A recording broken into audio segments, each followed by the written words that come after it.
everyone, welcome back to my vlog. I'm Robin, or Hobbit's Reading List, and this week we are finally sort of able to relax, which hopefully will mean a lot more reading.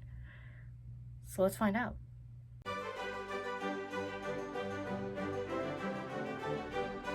So I feel like for the past 3 or 4 weeks I've just been going which I'm not complaining about. It's been very exciting, but I need a moment to breathe.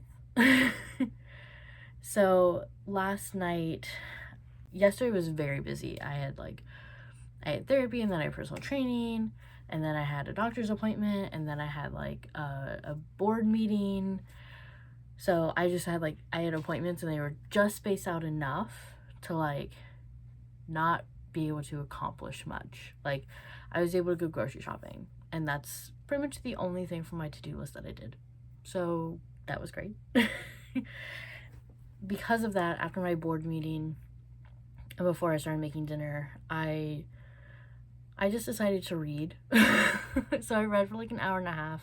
I read over 100 pages of Nightmare Before Kissmas, and a lot of what I had talked about over the weekend is still happening. I'm still enjoying the banter between Cole and Hex, but I'm also enjoying the very real sort of issues.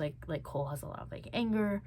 He has a lot of feelings of betrayal from his dad, and feelings of abandonment from his mom, and the belief system that he has about Christmas is upsetting to him. So I didn't explain what this book is about. Whoops, sorry.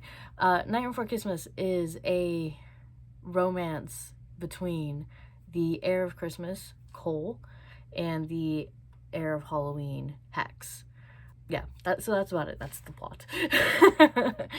But they had a drunken makeout a year and a half before the story takes place, and now they're both vying for the hand of the Princess of Easter, Iris, which neither of them are actually interested in Iris, and she's not interested in either of them either. So it's an uncomfortable situation for everyone. But we're learning more about just how, I don't want to say corrupt, but kinda how corrupt Cole's father, Mr. Claus, is, and just how differently they look at Christmas, or actually how similarly they look at Christmas, but their methods are very different. So, and in the meantime, Cole is struggling with feelings for Hex and trying to figure out what to do to fix everything, when historically he's been the one to mess things up. So I'm really enjoying it. I think it's very well written. I'm glad that a lot of the emotional payoff isn't waiting until the end. So Cole is having these realizations about his relationships with other people, and he's oh whoops. and he's trying to address it. So I'm really glad that the character growth isn't waiting, because that's interesting. I like that decision. So that's what I read. I'm hoping to read more today because I have a fairly light day at work. So hopefully it won't be too bad, and I'll be able to get in some more reading. Yeah, that's about it. That's all I really have. So I'm gonna go and I guess start working, but then hopefully reading. Okay, I'm gonna try and make this fast because I have tea steeping, and it's a green tea, so it could get very bitter if I oversteep it. So last night I finished reading Nightmare Before Kissmas. I had a very significant break in my meetings yesterday, and my spinning wheel landed on read. Siri told me to read, how many? 9 chapters, I think, and that would have got me to the second to last chapter, so I just went ahead and finished it. It was really great. I think I talked about it yesterday because I read a lot on Monday as well. I really enjoyed it. The emotional development, the actual plot itself was really interesting, but of course the relationship between Cole and Hex was just It was great. I loved it. There were some like logic things that I felt could have been explained a little bit more, but for the most part, it did not bother me. It was just like it was moments of like, oh well, that was interesting, or like, what? But otherwise, it's like okay. So I gave it a 4.5, because, like I said, I just really enjoyed it. I am curious because it sort of there was a potential like secondary ship that doesn't seem like it's gonna go well. I definitely don't think it's gonna go anywhere, but I'm curious because like something happened with that ship at the end of the book, but we're not told what. And the sequel, which involves one of the characters, doesn't come out till March. So I'm just like, oh well, I want to know though. I want to know what happened. But yeah, so I already added the sequel to my wish list. So hopefully in March that book will be just as good because it's following. Oh, I can't really say without giving away spoilers. It's following people. So I'm going to head to work. I'm gonna finish The Sims on Their Bones, and then I don't think I'll have time today to start reading another book, but I am bringing La Vie Latke just in case, just to see what'll happen. Because I have like one break, but it's okay because I only have what was the math? 6, yeah, 6 more shifts before I'm on vacation. Okay, so that's a very quick wrap up. My tea's almost done steeping, and I will talk to you once I finish The Sims on Their Bones.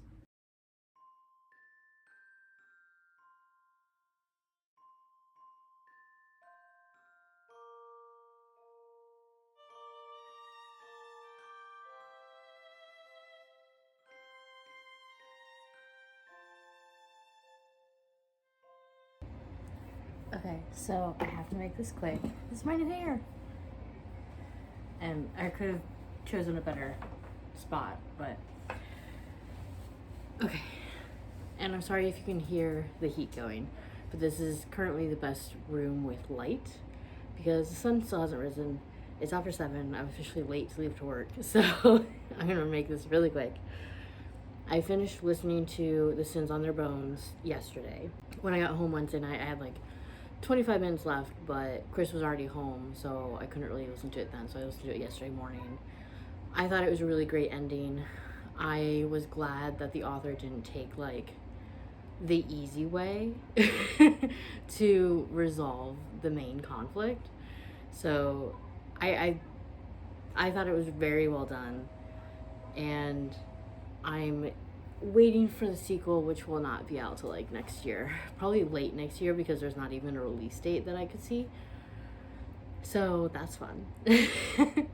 But I gave it 4.5 stars. I loved it, and I think and I hope that I've talked about it already in this vlog. If not, I'm very sorry.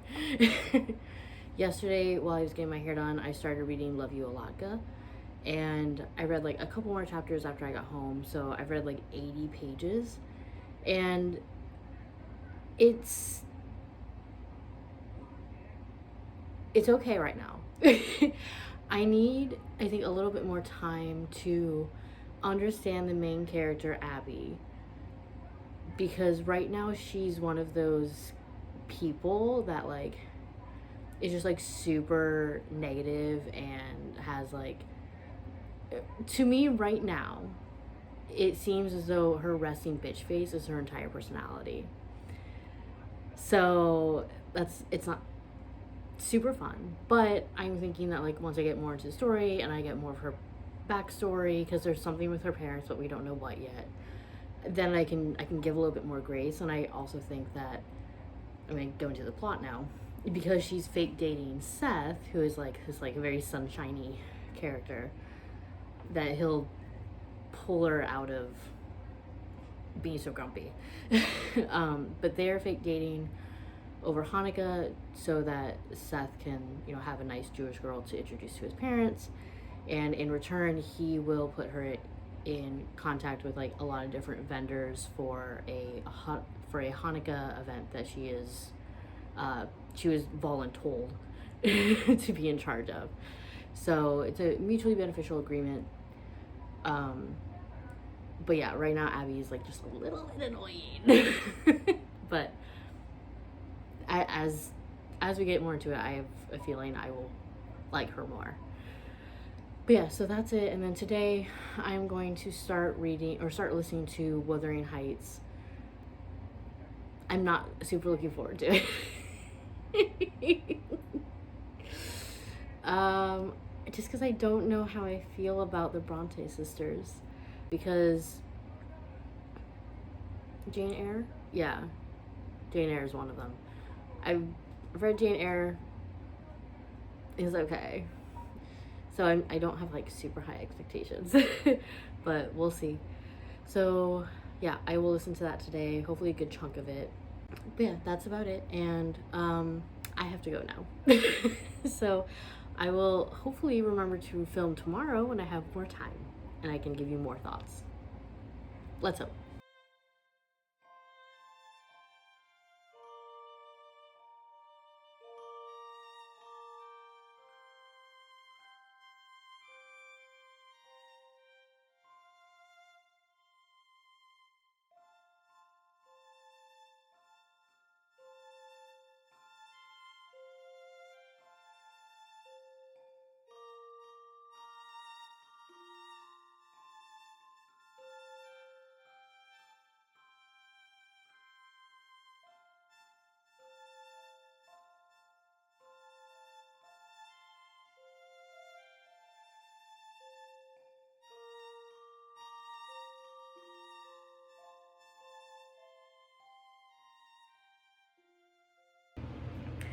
Okay, so we have another kitchen clip because the sun does not want to come up.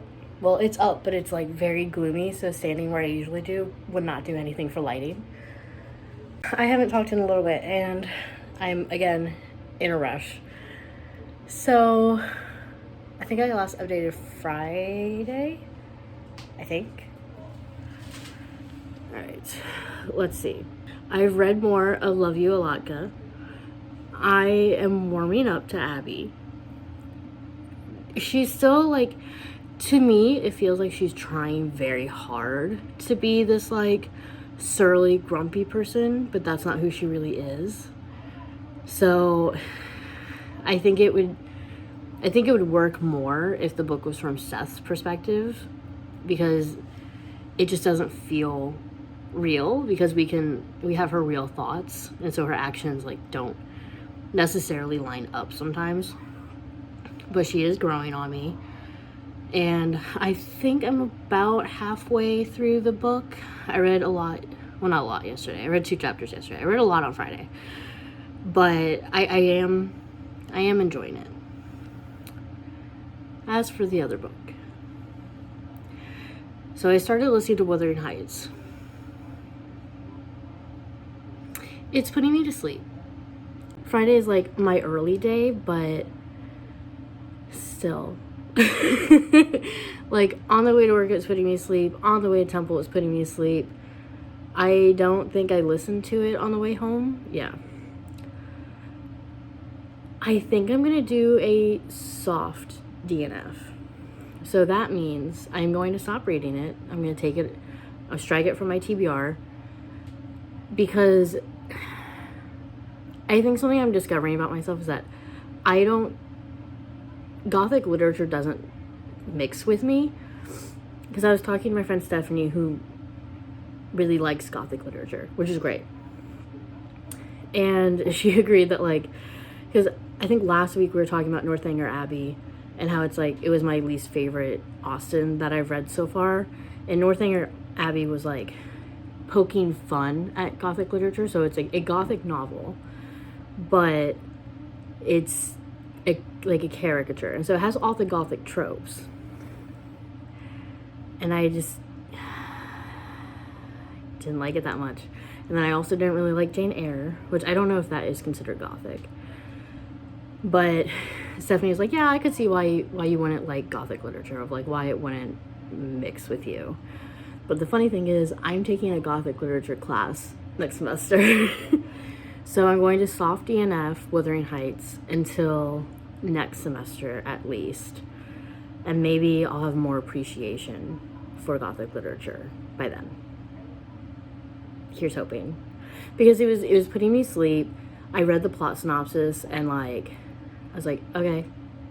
And from the plot synopsis and what I listened to so far, like I don't think any of the characters are likable. So like why am I bothering reading it? So we'll see. We'll see if I get more appreciation. This means that I have 2 other options for an audiobook. I haven't decided what I'm going to listen to yet, so I'm probably not going to listen to an audiobook on the way home, on the way to work today. I might on the way home. Maybe. Or I might just wait a little bit. Because like what I kind of want to do is I kind of want to listen to 8 Nights in December, which I can only find on Audible in a collection by the author with 3 other novellas. So that would be great for my reading goal. I think I want to listen to that on the way to my dad's this weekend because it's a 12-hour drive. And then on the way back is when I think I want to listen to Snow Falling on Cedars, because that's more of like a thriller / whodunit, not very holiday-esque. So maybe I want to save that one till the drive back. So I think that's kind of what I'm thinking. So I am hoping that I can read more of Love You, Latke tonight, because that's pretty much the only thing I'm going to be reading probably today. So I will let you know what I end up finishing the week out with. But I gotta go to work. Hi everyone. I didn't read anymore. In fact, it's Monday night. I'm about to go to bed. I still haven't read. I spent most of today doing errands and then wrapping presents. So I'm gonna wrap the vlog up. I really wish I had read more, but I have so much I have to do before I leave this upcoming weekend to go to Arkansas. Sorry, but next week I will get a lot of holiday reading done, so that's good. Anyway, thank you so much for watching. Leave a comment, like the video, subscribe, and click the notification bell, all that good stuff. I do appreciate it. And I will talk to you next week. Bye.